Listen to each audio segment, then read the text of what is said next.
मुस्लिम education trust की फ़िलहाल school college की बिल्डिंग न बनाकर अपने देश के 20 करोड़ मुस्लिम आबादी के 20 लाख मुस्लिम स्टूडेंट्स जो यूनिवर्सिटी लेवल पे पढ़ाई कर रहे हैं, उनको बनाने के पीछे जो फ़िलॉसफ़ी है, जो स्ट्रेटजी है, वो ये है कि हम अगर एक स्कूल या कॉलेज बनाते हैं, कहीं पर भी, मान लीजिए अलीगढ़ में बनाएं, अपने ज़िला गाज़ीपुर में बनाएं, कहीं और कलकत्ते में बनाएं, दिल्ली में बनाएं, कितने लोगों को पढ़ा पाएंगे? बहुत ही कम लोगों को, 100, 200, 500, 1000।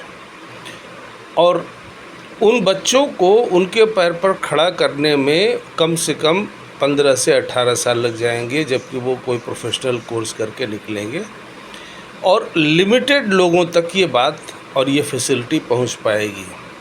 लेकिन मैंने ये देखा कि देश में जितने पब्लिक स्कूल्स, कॉलेजेस, यूनिवर्सिटीज़ हैं, उसमें ये जो 20 लाख स्टूडेंट्स फैले हुए हैं, जो पिछले 12, 14, 15, 16, 17 साल की मेहनत करके यहाँ तक पहुँचे हैं, उन बच्चों को अगर, उन स्टूडेंट्स को अगर साल, 2 साल, 3 साल, 4 साल, मैक्सिमम 5 साल, एक MBBS का लड़का 5 साल में MBBS करता है, इंजीनियरिंग का लड़का 4 साल में इंजीनियरिंग करता है, MBA लड़का 2 साल में MBA करता है। तो अगर इस 1 से 5 साल के बीच की मेहनत से उनको उनके पैर पर हम लोग खड़ा कर देते हैं, हमारे आप जैसे बना देते हैं उनको, तो ये लड़के फिर मुल्क और कौम की ऐसा बड़ा सरमाया होंगे, ऐसी बड़ी क़ुव्वत बनेंगे चंद सालों में कि बस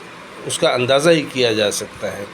ये लड़के इतनी मेहनत करके यहाँ तक पहुँचे हैं, और मैंने ये देखा कि इसके बावजूद ज़्यादातर लड़के लुढ़क जाते हैं। मेरा इसीलिए स्लोगन है अपनी यूनिवर्सिटी, अलीगढ़ मुस्लिम यूनिवर्सिटी के स्टूडेंट्स के लिए, कि जब तुम लोग यूनिवर्सिटी से निकलो तो दाहिने हाथ में डिग्री और बाएं हाथ में अफसरी लेकर निकलो।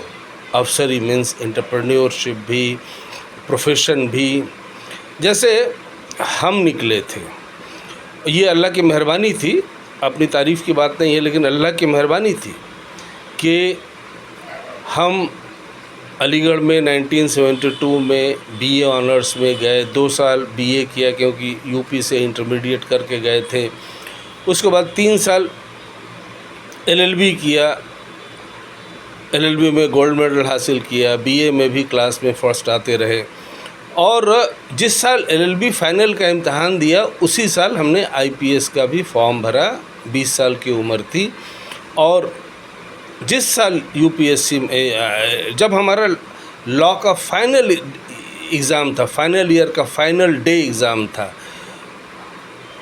29 मार्च 1977 को हमने 76 में फॉर्म भरा था UPSC IPS का, और इम्तहान उस बीच में हम रिटन एग्ज़ाम दिए। उस ज़माने में प्रिलिमिनरी वगैरह नहीं होता था, रिटन एग्ज़ाम दिए।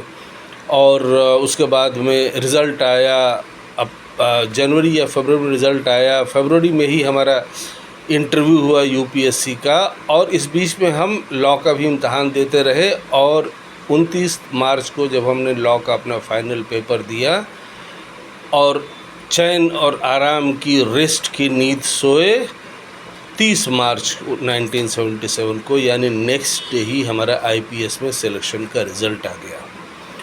इस तरह से हम एक दिन भी अनएम्प्लॉयड नहीं रहे। यही रास्ता हम तमाम स्टूडेंट्स को दिखाते हैं, बताते हैं, उनकी रहबरी करते हैं, रहनुमाई करते हैं, हौसला अफजाई करते हैं, ताकि यूनिवर्सिटी से सिर्फ कागज़ का टुकड़ा यानी डिग्री लेकर न निकलें, बल्कि यूनिवर्सिटी से अपने आप को प्रोफेशन में इस्टाब्लिश करते हुए, अपने आप को एंटरप्रेन्योरशिप में आगे बढ़ते हुए यूनिवर्सिटी से निकलें।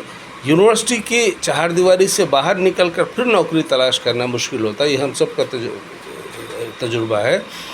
लेकिन यूनिवर्सिटी में रहते हुए उसकी फैसिलिटीज़ को इस्तेमाल करके आगे बढ़ना आसान होता है। तो इसलिए हम इस स्टेज पे किसी बिल्डिंग के लिए एक ईंट, एक सीमेंट, एक ग्राम सीमेंट खरीदने का कोई इरादा नहीं है। हम स्टूडेंट्स को बना देना चाहते हैं, उनके पैर पे खड़ा कर देना चाहते हैं। फिर देखिए ना, ये लोग अल्लाह की मेहरबानी से इंशाअल्लाह क्या क्या कारनामे दिखाएंगे।